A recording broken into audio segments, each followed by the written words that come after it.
বেশ কিছু বরেণ্য মানুষকে আমরা পেয়েছি শ্রদ্ধেয় সাহিত্যিক জয়ন্ত দী মহাশয়, আমরা পেয়েছি আমাদের নাট্য বন্ধু, নাট্য যোদ্ধা, আমার অনুজ প্রতিম সহকর্মী গম্ভীরা ভট্টাচার্য মহাশয়। আমরা কিঞ্চিত অপেক্ষমান আমাদের আরেক বন্ধুর জন্য, শ্রদ্ধেয় ঋতব্রত ভট্টাচার্যের জন্য। যে কোনো প্রসঙ্গত বলি, ঋতব্রত জানিয়েছেন অল্প কিছুক্ষণের মধ্যে তিনি আমাদের সঙ্গে যুক্ত হবেন। যে কোনো শুভ মুহূর্ত কিছু রীতি নিয়ম আমরা বাঙালি মতে আমরা পালন করে থাকি, মাঙ্গলিক নিয়ম বলি আমরা। সেই মাঙ্গলিক নিয়মকে মাথায় রেখে, সেই রীতি সেই প্রথাকে মাথায় রেখে কেএলটির তরফ থেকে আমরা একটি প্রদীপ প্রজ্বলন করার বিষয় নিয়েছি, প্রয়াস গ্রহণ করছি। আমাদের সঙ্গে এখন যে দুজন অসাধারণ মানুষ রয়েছেন, জয়ন্ত বাবু এবং গম্ভীরা, আমি দুজনকে অনুরোধ করব এবং সঙ্গে কেএলটির যারা সদস্য আছেন তারা আসুন, আমরা সকলে মিলে প্রদীপ প্রজ্বলন করে এই শুভ মুহূর্তের সূচনা ঘটাই। প্রাণ ভরিয়ে তৃষা হরিয়ে মোরে আরো আরো আরো দাও প্রাণ ভরিয়ে তৃষা হরিয়ে মোরে আরো আরো আরো দাও প্রাণ তব ভুবনে তব ভবনে মোরে আরো আরো আরো দাও প্রাণ মোরে আরো আরো আরো দাও প্রাণ প্রাণ ভরিয়ে তৃষা হরিয়ে মোরে আরো আরো আরো দাও প্রাণ আরো আলো আরো আলো এই নয়নে প্রভু ঢালো আরো আলো আরো আলো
বোধহয় উচিত।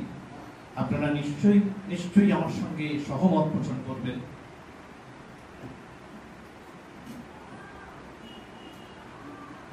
যে তাদেরকে অন্তরঙ্গভাবে চেনা আমাদের কর্তব্য। প্রথমে আসি শ্রী জয়ন্ত দের কথা। জয়ন্ত বাবু আমাদেরকে কিছু বলুন, যে আমরা পাথেয় করে রাখতে পারি আমাদের কাছে। আমার দুটো উপন্যাস আছে, যে একটা উপন্যাসের নাম হচ্ছে রক্তাক্ত জন্মদিন, এবং পরের উপন্যাস হচ্ছে সাদা পোস্টার কালো কলকে। দুটোতেই যে ক্যারেক্টার, প্রধান ক্যারেক্টার, তিনি একজন নাট্যকর্মী ছিলেন, এবং একজন বিখ্যাত নাট্যকর্মী। আমি তার নামটা বলতে চাইছি না, আপনারা এখানে কোনো না কোনো সময় তার নামটা বলবেন এক্ষুনি। তার তার কাছ থেকে আমার অনেক তথ্য নেওয়া আর কি, নাটকের সময় কি হয়, এবং সেই সময় কিছু বইপত্রও পড়ি। তা আমার বিভিন্ন লেখায় নাটকের অনুষঙ্গ এসেছে।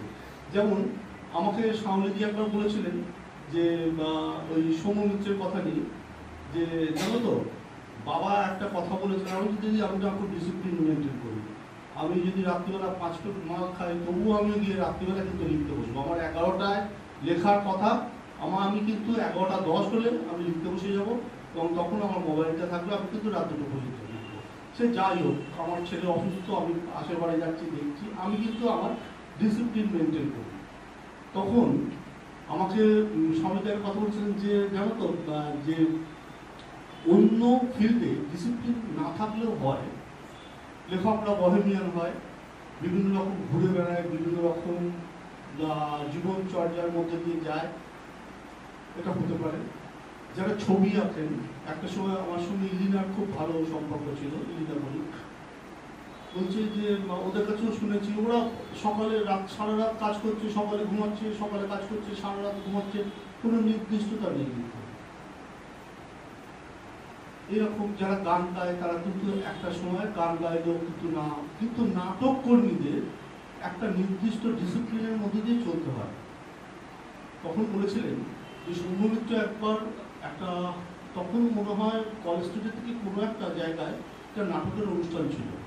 তো সৌম্য মিত্রকে বাড়ি থেকে একজন নিয়ে গিয়েছিলেন সকালবেলা, দুপুরবেলা, আবার ফিরিয়ে নিয়ে যাচ্ছেন সন্ধ্যেবেলা। তা ফেরার সময় সৌম্য মিত্র বলছেন যে আপনি আমাকে নিতে এসেছিলেন, আবার ফিরে দেখলেন, তা আজকে আপনি অফিসে আপনি নাটক তো করেন না। বলছেন না, নাটকের আমি ব্যাকস্টেজে কাজ করি। বলছেন ভালো করেন, তা আপনার আজকে অফিস ছিল না? বলে না, আজকে অফিস কেটেছি। বলছি কেটেছেন মানে ছুটি নিয়েছেন? বলছে না, ডুব মেরেছি, প্লেন একদম অফিসে গেছি, সই করেছি, করে চলে এসেছি। সৌম্যমিত চোখে সৌম্যমিত্র আর কি সেই ছেলেটিকে বলেছিল, ভাগ্যিস আপনি নাটক করেননি। যিনি চাকরি জীবনে ফাঁকি দিতে পারেন, তিনি নাটককেও ফাঁকি দিতেন অন্য কিছু। প্রেমিকার সঙ্গে ঘুরতে যাচ্ছে, অন্য একটা কথা বলতো, বলে নাটকের রিহার্সালে আসতেন না। কিন্তু নাটক এমন একটা জিনিস, আমি সবসময় দেখেছি যে ওদের একটা ফরম্যাট বাঁধা, যে এই সময় রিহার্সাল হবে। আমি একজনকে নিয়ে খুব কাজ করেছি, তার নাম হচ্ছে মনোজ মিত্র, এবং আমি গর্বিত যে মনোজদার শেষ নাটকটা আমি এডিটর ছিলাম, আমার হাত দিয়েই ওনার শেষ নাটকটা ছাপা হয়েছিল। এত পাংচুয়াল ছিলেন উনি, যে উনি একটা শব্দ চেঞ্জ, আমাকে লাস্টে আমি প্রায় পাগলের মতো হয়ে গেছিলাম, কেন এত লোককে সামলাতে হয়। মনোজদা যে কোনো সময় আমাকে বলছেন নিচে থেকে, যে মনোজ মিত্র এসছেন, আপনি নিচে নামুন। আমি দরকার করে লিফট ছেড়ে দিয়ে আমি 4তলা থেকে নিচে নামতাম, দেখতাম মনোজদা এসছে, একটা ডায়লগ চেঞ্জ করবো, বুঝলেন, আবার সেই ডায়লগটা, এবং কোথা থেকে উনি যে ডায়লগটা চেঞ্জ করবেন, উনি একটা ছোট কাগজে লিখে এসছেন। একটা হচ্ছে কীভাবে এসছেন, বলছে না আমার সঙ্গে তো, ওর সঙ্গে একটা গৌরব নাকি একটা ছেলে আছে, বাপ্পা কি যেন, সে তো আজ সুব্রত আসেনি, আমি ট্যাক্সি নিয়ে চলে এসেছি। আমি আবার সেই পাতা থেকে পাতা উল্টে উল্টে ওনার নাটকটা দেখলাম, দেখে সেই ডায়লগ, আমার বেশি বলছি কি না, তখন আবার নাটকটা, ওই ডায়লগটা চেঞ্জ করে দিলাম। আবার দুদিন যেতে যেতে আবার মনোজদা আসছেন, ওই শব্দটা না, ওই শব্দটা মন্দাদুরি বলবে না, মন্দাদুরির অন্য একটা কথা, ওই কথাটা তো, ওই শব্দটা মনে করে এখনকার কথা, আমি তো ভাঙতে চাইছি নাটকটা, বলে আবার নিয়ে বসছি মনোজদার কাছে। মনোজদা আবার নাটকটা চেঞ্জ করছেন, এবং ওনার একটা বই বেরোবে, যেটা হচ্ছে একাঙ্ক 51 দেজের বই। হ্যাঁ, ময়ূরী ওনার শ্রাদ্ধের সময় গেছিলাম, ওনার কাজটাও চলছে। আমি দেশ প্রকাশনীতে অনেকটা সময় কাটাই, আড্ডা মারি প্রায় প্রত্যেক মঙ্গলবার এবং শনিবার, সেখানে দেখি কোনো কাজ হচ্ছে আর কি, বিরাট কাজ আর কি। তা মনোজদার সঙ্গে আমি দেখেছি যে সবসময় নাটক এবং নাটকের সঙ্গে লেগে থাকা জীবন আমাদের খুব আকৃষ্ট করতো। কিন্তু আমাদের কী হয়, যারা লেখালেখি করি তা আমরা খুব বয়মেন হয়, এই আজকে এখানে রয়েছি তো কালকে সকালবেলা অন্য কোথাও চলে গেলাম, হ্যাঁ 4 দিন থাকছি, সেখানে লেখা করে লিখছি, আবার যাচ্ছি, মানে এই রকম করি। কিন্তু যারা নাটক করেন তারা একটা নির্দিষ্ট, এবং যারা নাটক করেন আরেকটা জিনিস হচ্ছে, আমি একজনের কাছ থেকে মানে নামগুলো বলা উচিত নয়, তার কাছে শুনেছি যে তোরা তো খুব মজায় থাকিস, সেটা করছিস ওটা করছিস, সেই খাচ্ছিস ওই ঘুরছিস, সেই আমরা জিনিস খাবারটাও ঠিক করে খাই না, কারণ বেশি খেলে পরে নাটকটা করতে পারবো না।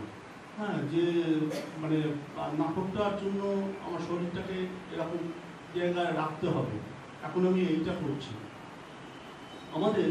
আমি যখন বেশ অল্প বয়স ছিল, আমাদের একটা পরিচিত নাটকের গ্রুপ ছিল গণবিশান বলে, গণসংগীতের দল ছিল, নকশালপন্থী গ্রুপ ছিল গণবিশান।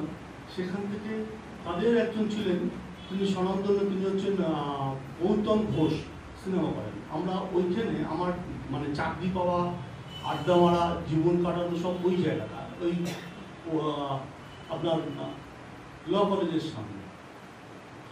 তো তখন দেখতাম ওদের নাটকের দল, ওদের রিহার্সাল হতো, আমি যেতাম, চুপ করে বসতাম, দেখতাম যে একদম মানে কেউ কাউকে ছাড়ে না, কেউ কথা বলে না, তখন তো মোবাইল ছিল না, কিন্তু নিষ্ঠার সঙ্গে কাজ করতে। আমরা লেখালেখিটা নিষ্ঠার সঙ্গে করি, কিন্তু আমাদের তো গ্রুপ ওয়ার্ক নয়, আমরা আমাদের ইন্ডিভিজুয়াল কাজ করি আর কি। আমি লিখতে বসলাম, অন্ধকার করলাম, লাইট চালালাম, লিখতে বসলাম। কিন্তু যারা নাটক করে তাদের সবাইকে নিয়ে, একজন না হলে আরেকজন হবে না। আমি গম্ভীরাকে অনুরোধ করব ছোট্ট করে কিছু বলার, কারণ গম্ভীরার মূল কথা সেমিনারে শুনবো। কেএলটির থিয়েটার যাপনের 39 পেরিয়ে 40। তো আমার মনে হয় শুধুমাত্র এটা একজন নয়, দলের সবার এই পাওনা।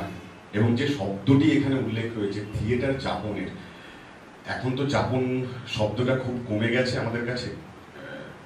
তো সেই যাপনের মধ্যে এই পরিবারে যতজন রয়েছেন সবাইকে আমার ভালোবাসা, বিশ্বনাট্য দিবসের সবাইকে শুভেচ্ছা।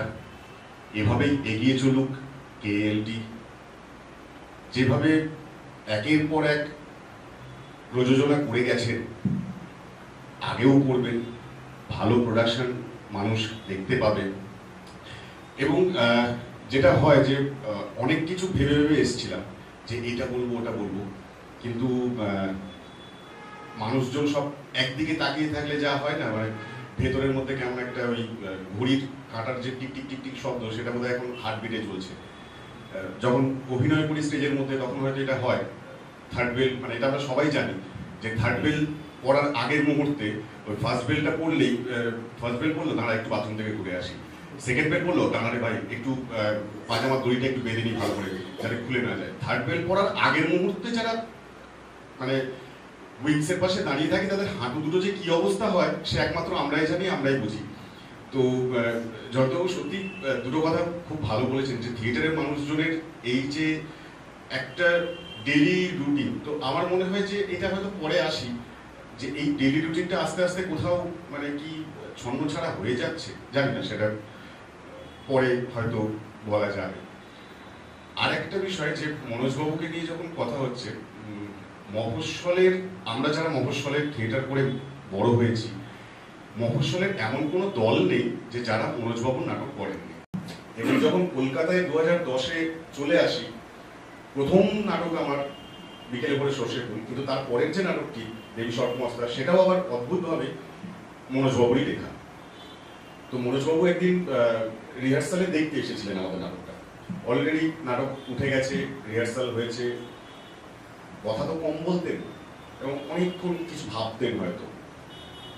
তো নাটকটার রিহার্সাল শেষ হলো, আমরা সবাই বসে আছি, খিদেতে সবার পেটের মধ্যে মানে সূর্য এপার থেকে ওপার দৌড়ে বেড়াচ্ছে, উনি স্টেজের দিকে তাকিয়ে চুপ করে বসে আছেন। আমরা ভাবছি হয় এই কিছু বলবে, এই কিছু বলবে, এই কিছু বলবে, কোনো কথা নেই। দেবেশ দা গিয়ে বললো, স্যার কেমন লাগলো?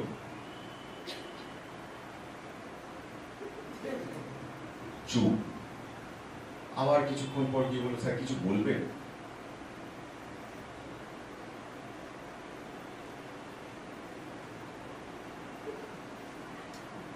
সবটা পরে উনি যেটা বললেন, এই নাটকটা আমি লিখেছি।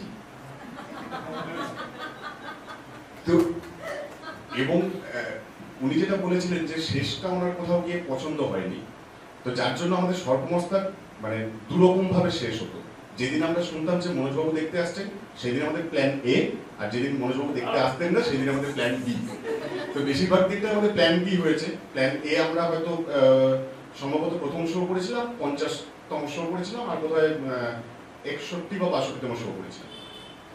তো এই আর কি। এবং আজকে যখন এখানে নতমদা যখন ফোন করলো, যে কোথাও না কোথাও ওই একটা ব্যাক মাইন্ড কাজ করে, তো যে শিউড়ি থেকে কলকাতা, কলকাতা থেকে নিজের মতন করে থিয়েটার চর্চা শুরু, সেখানে দাঁড়িয়ে আজকে আমি কিছু বলবো, মানে সামনে কিছু মানুষ শুনবে, এটা ভেবেই না সেদিন মানে পর থেকে মানে কিরকম একটা রাতের ঘুম চলে যাওয়ার মতন অবস্থা। আমি খুব ভালো বক্তা নই যদিও, মানে জয়ন্তবাবু একটা কথা বললেন যে রাইটাররা ওই আলোটা বন্ধ করে দিয়ে লিখতে পারে, আর আমরা ওই আলো বন্ধ করার পরে যে লেখাটা বেরোই, সেই লেখাটা আমরা শুধুমাত্র স্টেজে গিয়ে আওড়াই। তো এখানে একে অপরের সঙ্গে আমাদের সম্পর্কটাও পরিপূরক। তো ওনাদের ছাড়া আমরাও চলতে পারবো না। আমরা মানে অভিনেতাদের ওই যাপনটা নিয়ে ওনারাও হয়তো লেখা শুরু করবে। তো কি বলবো, আর কিছু বলার নেই। এইভাবে এগিয়ে চলুক, সম্পর্ক আরো আমাদের দৃঢ় হোক, একে অপরে ভালো থাকি এই খারাপ সময়ের মধ্যে।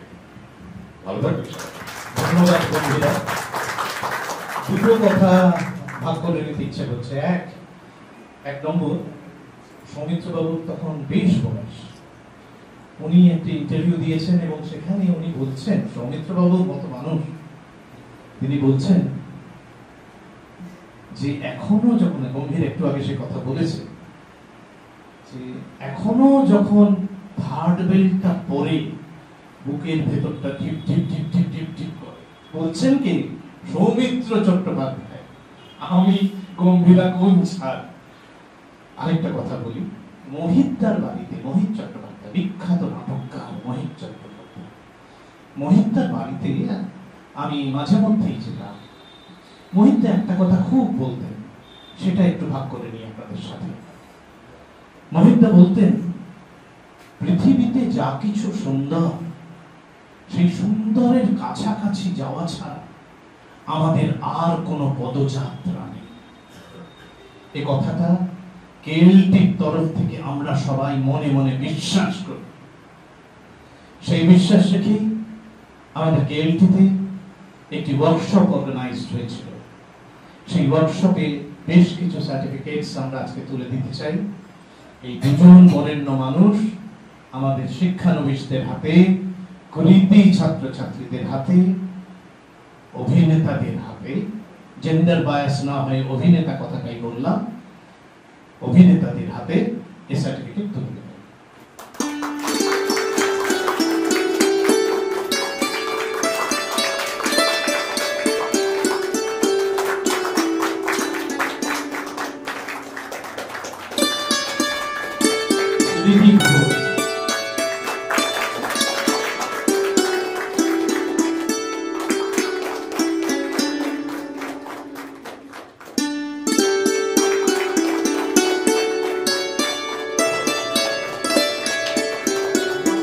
রাজু মন্ডল,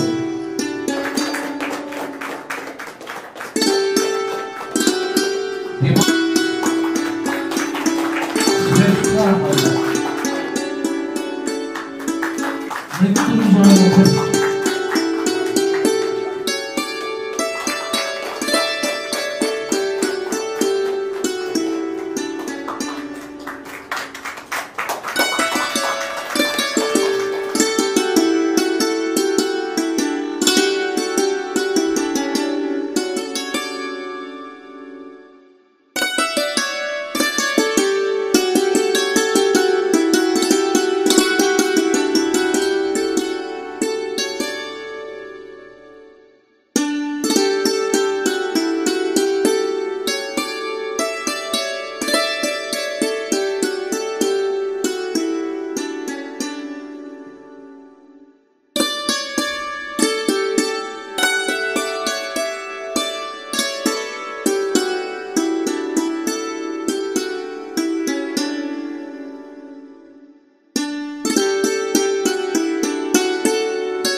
পরিবারের কেএলটি পরিবারের একজন শ্রী রথীন সেনগুপ্ত আজকে এই উদযাপনকে স্মরণে রেখে এই সুন্দর কেকটি উপহার দিয়েছেন দল পরিবার সংসার।